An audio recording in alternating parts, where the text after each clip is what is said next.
الرجيم بسم الله الرحمن الرحيم يا أيها الذين آمنوا كتب عليكم الصيام كما كتب على الذين من قبلكم لعلكم تتقون حمدا وشكرا لله والصلاة والسلام على رسول الله من لا نبي بعده اللهم صل على محمد وعلى آله وأصحابه أجمعين.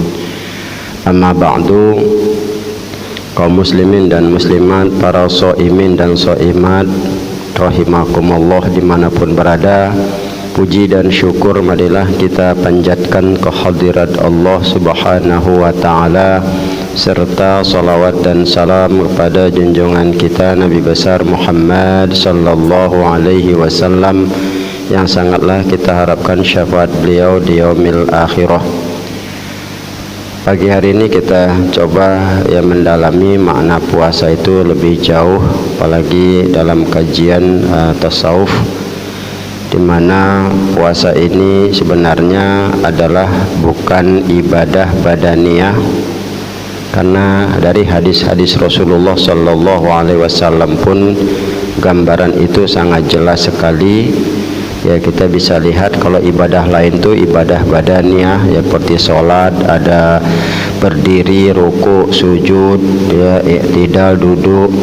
Ya, kalau zakat jelas badan berbuat menghasilkan. Kalau haji, nah kita bisa lihat memutari Ka'bah, mengelilingi Ka'bah, ya sa'i, wukuf, itu badannya yang bisa kita pahami. Tapi puasa tidak seperti itu. Ya, kita bisa lihat diantaranya ya dikatakan Nabi, idza sumta, ya apabila kamu berpuasa, fal yasum liya lisanaka sam'aka basaraka yadaka. Apabila kamu berpuasa, hendaklah kamu puasakan ya lidahmu, pendengaranmu, penglihatanmu dan tangan. Itu kan objek yang harus ditahan, ya badan ini yang harus ditahan, tapi yang menahannya mana? Itu kan yang dalam dia. Ya, keinginan ini kita itulah yang harus lebih kuat. Jadi keinginan ini kan tidak nampak dia, ya tidak bisa kita lihat, tapi bisa terwujud dengan perbuatan. Di hadis lain juga digambarkan oleh Rasulullah, idza shoma ahadukum fala yarfus wala yabsuk fa in syatamahul insan yaqulu inni shaimun. Ya, apabila salah seorang kamu berpuasa, hendaklah dia tidak yarfus, ya tidak berkata yang keji, yang ataupun yang membangkitkan nafsu, dan tidak berbuat, tidak melakukan hal yang fasik, tidak melakukan. Nah, ini kan berarti yang mana yang mengajak untuk tidak melakukan? Ya kembali yang dalam lagi, itulah kita bilang ya hati dan nafsu kita itu.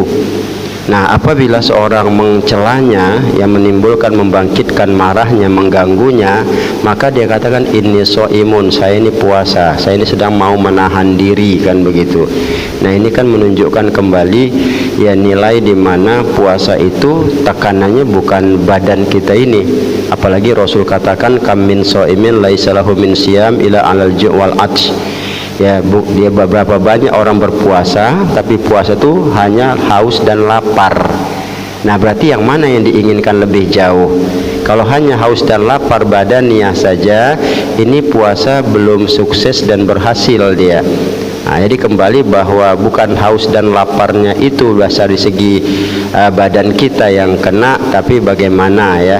Makanya ada hadis lain dikatakan laisa siyam minal ju'i wal arsh walakin siyam minal laghwi war rafas. Bukan dikatakan puasa sekedar menahan haus dan lapar, tapi puasa itu ya dia dapat menahan diri dari berbuat yang keji, ya, dan juga berkata yang sia-sia. Ini kembali kepada kita, hadis-hadis ini penekanannya bagaimana dalam hati nafsu kita ini ya bisa ditekan untuk tidak melibatkan anggota badan ini sebagai sasaran wujud dari keinginannya. Ya, kita ini ingin apa? Ingin memegang tangan, ya ingin apa? Ingin berbicara mulut, ingin kali mendengar, kita bilang. Nah, inilah yang perlu diarahkan, dikendalikan oleh yang dalam, yakni nafsu kita itu untuk ditahan kepada hal-hal yang menjadi kebiasaan. Karena puasa ini kan kebiasaan-kebiasaan yang kita lakukan itu yang perlu ditahan. Kebiasaan makan yang banyak disedikitkan, kebiasaan bercakap lewat banyak bagaimana dikurangi. Yang bisa menahan ngurangnya itu yang dalam ya, bukan masalah mulut kita. Yang ngajak kita itu kan seperti apa, keinginan itu kan dari dalam dia. Nah, maka itulah kalau kita lihat ya, wajar kalau puasa ini pahalanya pun luar biasa.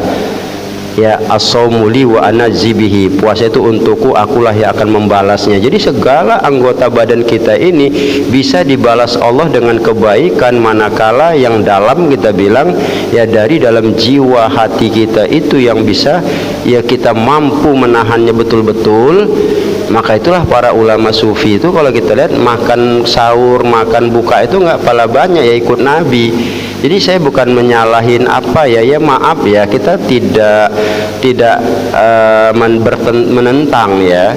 Itu kalau namanya makan buka puasa ya dilakukan dengan makanan yang luar biasa, menambah energi, stamina, ya sama saja kalau staminanya enggak apa kita bilang ya, artinya kan kita perlu tahu kelemahan diri, bagaimana menekan keinginan, itu yang perlu. Jadi dengan makan yang tidak banyak yang memang bisa stabil, kita bilang tidak terlalu bermewah-mewahan makan ya, itu yang sebetulnya yang diinginkan. Sehingga insya Allah ya, dari mulai makan yang sedikit itu kita bilang, nah dia mulai mengurangi